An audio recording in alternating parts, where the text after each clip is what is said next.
Hello everyone. Today we will discuss the permanent tissue. In the last lecture we have seen the concept of tissues. Now we will discuss the simple permanent tissue. Before that, let's do the revision of the previous part. We have seen that there is a permanent tissue. Okay, it has two types: simple and complex. Simple permanent tissue and the complex permanent tissue. There is three types of the simple permanent tissue, that is parenchyma, collenchyma and sclerenchyma. For complex permanent tissue, there are two types, xylem and phloem. Okay, so now let's start with the simple permanent tissue. Okay, so simple permanent tissue is called simple. Why it is called simple permanent tissue? It is called simple because they are composed of similar types of cell. Okay, मतलब एक ही type के cell से बने होते हैं. The types of cell is only one. Similar सब होते हैं सेल आपस में. Okay, that's why it is known as simple permanent tissue, which have a common origin and function. As we all know कि tissues, अपन tissue को tissue तभी कहते हैं when they have common origin and function. Okay, so now there is different types of simple permanent tissue. Among them, the first one is the parenchyma. So let's discuss the parenchyma part. Okay, so parenchyma. Now start with the shape. In the parenchyma tissue, the parenchymatous cells are spherical in shape mostly. They may be irregular or columnar in appearance, but mostly they are spherical or oval in shape. Okay, they have thin cell wall. It is very important, thin cell wall. Why? This thinness of the cell wall depicts that the cell is in active phase of cell division. It means it is continue undergoing cell division and it is continuous in the growth phase. Okay, so it have thin cell wall. Thin cell wall is the character of the parenchyma simple permanent tissue. Okay, the cell wall are made up of cellulose. Again, very important point, it is made up of cellulose. Okay, it is of parenchymatous cells are living tissue cells. Okay, they are living cells, hence they are living tissue. They perform the basic metabolism of the plant. Okay, they perform the regular metabolic activity, suppose such like respiration, okay, transportation. So all these function are performed by the parenchymatous tissues. Okay, now when a cell is in active phase of division, then they must have a prominent nucleus. Again, the simple permanent tissue, in the simple permanent tissue, in the parenchyma, there will be a permanent nucleus. Okay, they have a large vacuole. Okay, very important, they have a large. These are the characteristic features of the parenchyma cell. So you have to memorize it also, and you have to understand it also. Okay, why they are there, and if they are there, what is the function of them. Okay, so in the parenchymatous, we see there is a large vacuole. As we know what the vacuole do, it maintain the turgor pressure of the cell wall. Okay, so hence the shape of the cell is maintained. Okay, now where we can find the parenchymatous tissues, it is mostly found in the soft early young plant body. Okay, so basically कौन से जो young plant होंगे उसके soft part पे ये मिलेगा. कौन मिलेगा?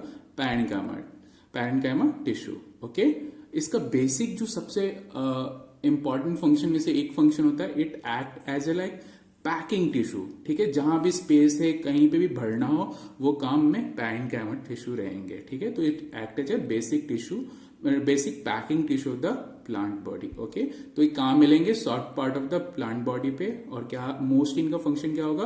पैकिंग टिश्यू की तरह काम करेंगे. और ये रूट, स्टेम, लिप्स पे जो यंग होंगे वहां पे जरूर मिल जाएंगे. Okay, so that is the parenchyma part. Now we will deal with the some special type of parenchymatous tissues.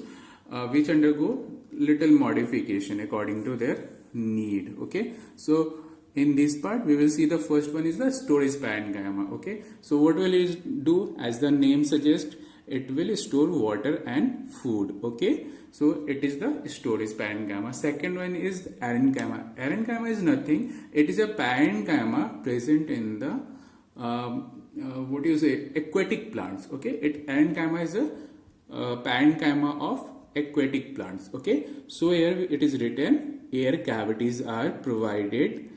Okay, so what is arenchyma? In arenchyma, parenchyma having air cavities. Okay, so in air cavities the air will get trapped, so it will help in the buoyancy to the aquatic plants. It help in the floating of the aquatic plant. Okay, so it will help in the, so mostly arenchyma मिलेगा कहाँ पे? It will always will find in the we will find it in the aquatic plant, in the parenchyma of aquatic plant. Okay, next one is chlorenchyma. Very simple. Parenchyma having chlorophyll or chloroplast is known as chlorenchyma. Okay, so presence of chlorophyll, hence chlorenchyma will help in the photosynthesis. Okay, so presence of chlorophyll and it will help in the performing photosynthesis.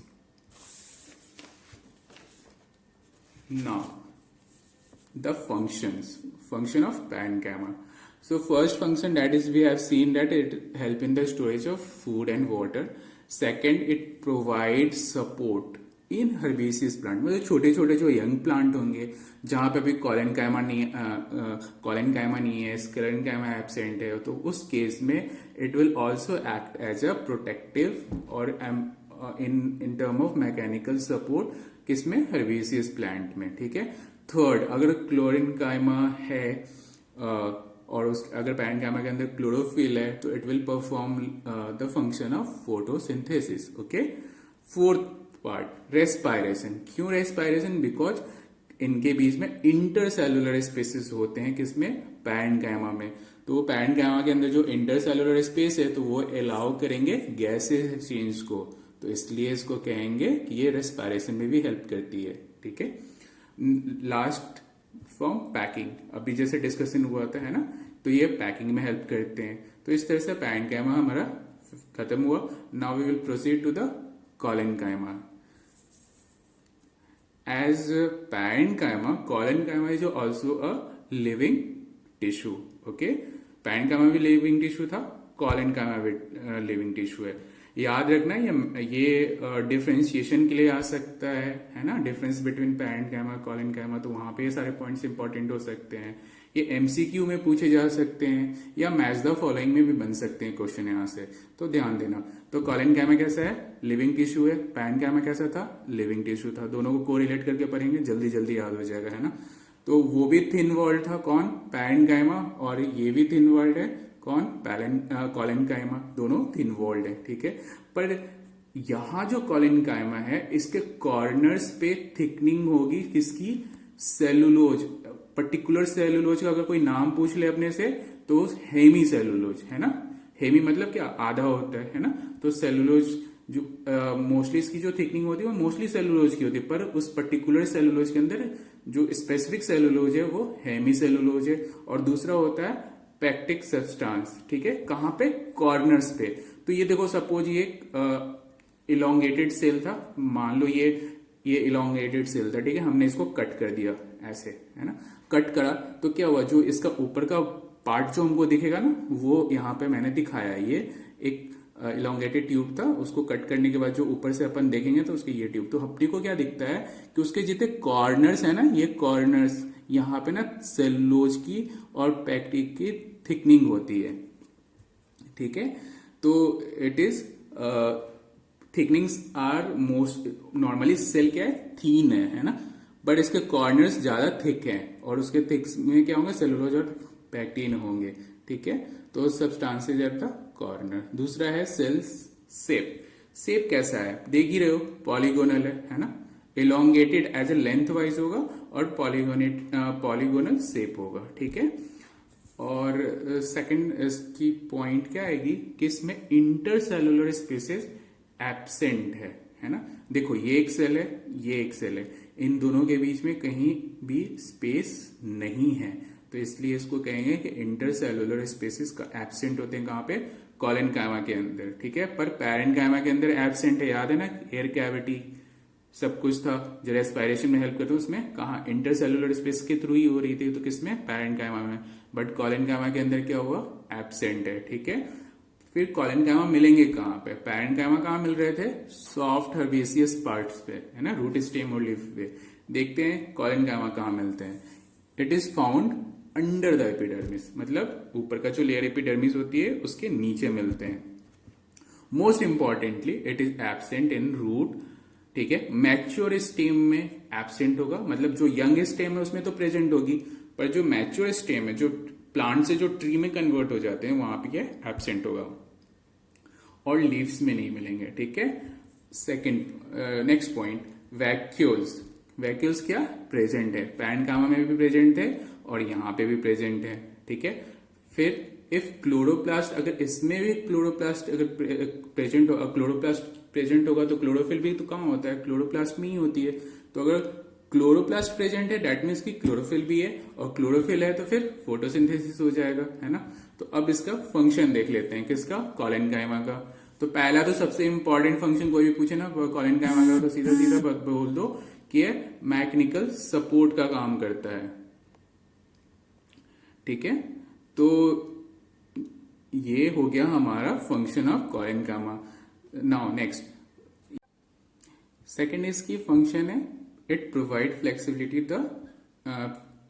Flexibility to soft aerial part. What it means कि जो soft aerial parts होते हैं किसके, herbaceous plant के, जो small small young plant है ना, तो उनके अंदर क्या होता है, कॉलेनकाइमा और स्क्लेरेनकाइमा दोनों एब्सेंट होते हैं। तो वहां पे विंड्स के जो विंड्स आ रहे हैं उनकी वजह से जो प्लांट के अंदर अगर वो फ्लेक्सिबिलिटी नहीं होगी तो वो जो छोटे छोटे यंग प्लांट्स है वो रूट से अलग हो जाएंगे, है ना।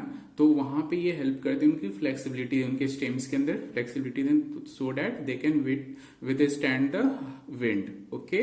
सो कॉलेनकाइमा के अंदर अपन ने देखा दो फंक्शन है, पहला है मैकेनिकल स्ट्रेंथ और दूसरा है फ्लेक्सिबिलिटी प्रोवाइड करना, किसको, सॉफ्ट एरियल पार्ट्स को, ठीक है ना। तो ये तो इसको हो गया फंक्शन। एक फंक्शन और भी है, वो है कि क्लोरोप्लास्ट अगर हैं पैरेन्काइमा सेल में तो फोटोसिंथेसिस को परफॉर्म करेंगे, ओके। तो that is the part of collenchyma. Collenchyma भी अगर क्लोरोप्लास्ट है या क्लोरोफिल है तो फोटोसिंथेसिस करते हैं, पैरेन्काइमा भी करते हैं ना। अब now the third one that is sclerenchyma. तो अब जो as we have seen that parenchyma and collenchyma both are in living cells, okay, but the sclerenchyma is dead. ये very important है, distinguish feature है किससे, बाकी simple permanent tissue से। इनका सेल का शेप देखो ऐसे elongated होता है, कहीं पे भी देखो तुम्हें इंटरसेलुलर, ये एक सेल है, ठीक है, ये एक सेल है और ये एक सेल है, तीन अलग अलग सेल आपस में कनेक्टेड है, पर इनके बीच में कहीं पे इंटरसेलुलर स्पेसेस नहीं है। इनकी जो यहाँ सेल वॉल है ना, थिक है, देखो थिक की तरह है ना, जबकि थिन कहाँ थी, पैरेन्काइमा में थी, है ना। कॉलेनकाइमा में थिन थी मोस्टली, बट कॉर्नर्स पे थिक हो जाती थी, बट स्क्लेरेनकाइमा के अंदर क्या हो रहा है कि सब जगह थिक ही थिक है, ऑल टुगेदर सब जगह, है ना। देखो अगर मैं इसके ट्रांसवर्स सेक्शन की फोटो दिखाऊं तो इसमें क्या है, इसके अंदर यहाँ पे इसके across the cell wall thickness present है और इंटरसेलुलर स्पेसेस एब्सेंट है ना। तो ये तो फिगर देख के क्लियर हो गया। अब नेक्स्ट आगे चलते हैं, देखते हैं और क्या क्या है। तो सबसे पहला पॉइंट था कि सेल क्या है, डेड हो जाएगा। सेल का शेप कैसा होगा, लॉन्ग लॉन्ग, इतना इस पेज में इतना ही तक लॉन्ग कर सकते हैं, ठीक है ना। इतना मत समझ लेना ये इतना ही साइज का होता है, लॉन्ग मतलब इट इज लॉन्ग। ट्री को ये एज्यूम करना, प्लांट को एज्यूम करना, फिर इस लॉन्ग का उसके रेस्पेक्ट में सोचना। पेज में इतनी जगह थी इसलिए यहाँ पे लॉन्ग इतना ही दिखाया मैंने, ठीक है। नैरो होगा, ठीक है, और टैपरिंग एंड्स होंगे, ऑलमोस्ट कोशिश की है, as you know my diagrams are not very good, पर फिर भी टैपिंग एंड्स तो देखी गई होगी, है ना। चलो अब नेक्स्ट पॉइंट पे आते हैं। Consist of thick and rigid cell wall, that is very important, ठीक है, थिक और रिजिड सेल वॉल। देखो थिक तो दिखा ही रहा है, पेंसिल से स्केच कर दिया तो थिक हो गए। रिजिड कैसे दिखाऊं यहाँ पे, खींचूं, नहीं खींच नहीं सकता। चलो ठीक है, एज्यूम कर लो सर ने बोल रहे हैं तो सही बोल रहे होंगे, पर इसका भी रीजन देता हूं तुम्हें, है ना। रिजिड सेल वॉल के पीछे रीजन क्या है, सबसे पहले किसके जो थिकनिंग है ना उसमें डिपोजिशन होता है एक पदार्थ, हिंदी में पदार्थ और इंग्लिश में substance, that is known as lignin. ठीक है, बहुत ही खुराफाती बंदा है ये लिग्निन, जहां रहेगा पानी पर टकने नहीं देगा वहां पे। ये रेनकोट है प्लांट्स का। Lignin is a water proofing material. ठीक है, ऐसा नहीं हुआ कि बारिश बहुत सारा हो गया और हमने आज देखा कि ड्राई मौसम है, पेड़ लगे पड़े हैं, पौधे लगे पड़े हैं, 1 घंटे के बाद बारिश हो गई और गया तो देखा गया वो सारा तो ये पानी में से गीला हो गया है और बह गया है सारा प्लांट। ऐसा होता है क्या, नहीं होता है ना। तो क्यों नहीं होता है, बिकॉज उसकी थिकनिंग में लिग्निन होती है। ठीक है, this is the best water proofing material in the nature. Okay, तो रेनकोट की तरह काम करता है अपना भाई। ठीक है, तो थर्ड रीजन इसका जो है रिजिड होने का, वो है इसकी सेंट्रल कैविटी, जो कि नहीं sorry, it not a reason, it is a result. Okay, central cavity क्या हो जाता है ना, ठीक नहीं। अब देखो यहाँ पे अगर मान लो इस कैविटी यहाँ होती और ये थिन होता है तो यहाँ पे क्या होता है, वो कैविटी बड़ी होती है ना, सपोज। सॉरी, ये डायग्राम नहीं दिख रही है ना। ओके नाउ, तो मैं क्या बोल रहा था कि चलो ठीक है, एक एग्जांपल यहाँ पे ले लेते हैं। सपोज इस स्ट्रक्चर को हमने मान लिया कि ये कैविटी है, ये बीच का जो व्हाइट दिख रहा है ये कैविटी है।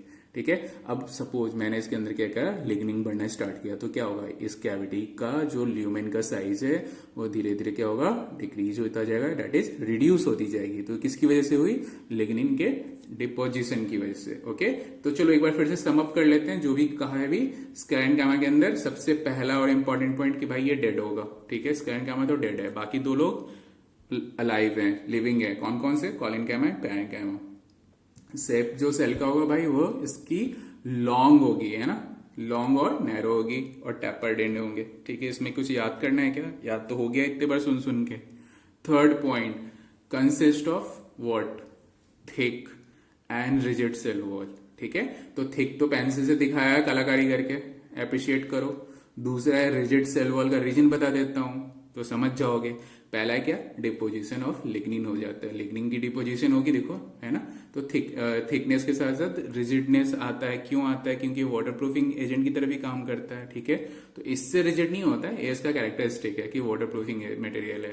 थर्ड है कि इसकी वजह से क्या होगा कि जो ल्यूमेन है, ये व्हाइटनेस को, ये व्हाइट पार्ट को मैंने सबको सेंट्रल कैविटी ल्यूमेन मान लिया है, तो इसके अंदर अगर लिग्निन की डिपोजिशन हो जाएगी तो ये पैसेज क्या हो जाएगा, छोटा पड़ जाएगा, रिड्यूस हो जाएगा, है ना। तो central cavity is reduce due to lignin thickening. Okay, I hope clear हुआ होगा स्क्लेरेनकाइमा, है ना।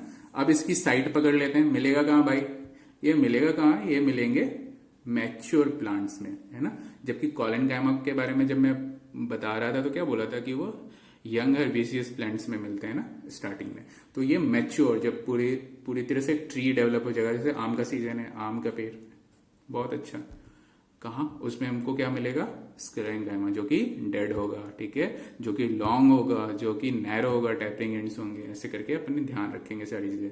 इंटरसेलुलर स्पेसेस एब्सेंट होंगे, अभी तो दिखाया था, है ना। ये सेल है, इतनी थिकनिंग हो गई, स्पेस कहाँ बची है, नहीं है, खत्म। पर इंटरसेलुलर स्पेसिस कहाँ प्रेजेंट थे, पैरेनकाइमा में। एब्सेंट कहाँ है, कॉलिनकाइमा और स्क्लेरेनकाइमा में। ठीक है, वैक्यूल भी एब्सेंट होंगे, वैक्यूल कहाँ कहाँ प्रेजेंट थे, पैरेनकाइमा में और कॉलिनकाइमा में। ठीक है, साइटोप्लाज्म भी एब्सेंट, भाई इसका काम ही क्या है, जब सब कुछ डेड पड़ा हुआ है तो साइटोप्लाज्म क्या करेगा वहां, कैसे फंक्शन करेगा बताओ।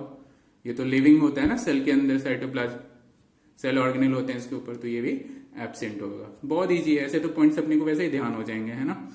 तो next point, function, very important. क्या काम करता है भाई, मरा हुआ इंसान क्या काम करेगा, ये मैकेनिकल सपोर्ट प्रोवाइड करेगा। ठीक है, और स्ट्रक्चरल सपोर्ट मतलब स्ट्रक्चर प्रोवाइड करता है कि इसकी लेंथ इतनी है, ब्रेड्थ इतनी है, कैसे अपन देखते हैं स्ट्रक्चर ये हुआ ना, तो वो स्ट्रक्चर प्रोवाइड करता है ट्री को और मैकेनिकल स्ट्रेंथ देता है।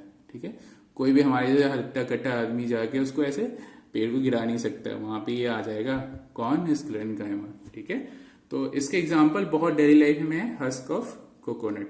जो कोकोनट अपना होता है उसके सबसे ऊपर वाला जो पार्ट होता है, पकी हुई जो कोकोनट होती है, जब उसके अपन देखते हैं तो ब्राउन कलर का जो पार्ट होता है उसको हस्क कहते हैं ना, तो वो स्क्लेरेंकाइमा है। प्रोटेक्शन का काम करता है, कितना भी गिरा दो, कितना भी कुछ कर दो, जब तक वो पड़ा हुआ है तो अंदर के कोकोनट को कुछ भी नहीं होता है। और दूसरा, पीयर फ्रूट के बाहर का जो एरिया कवरिंग होती है उसको ग्रेट कहते हैं, ठीक है। तो वहां पे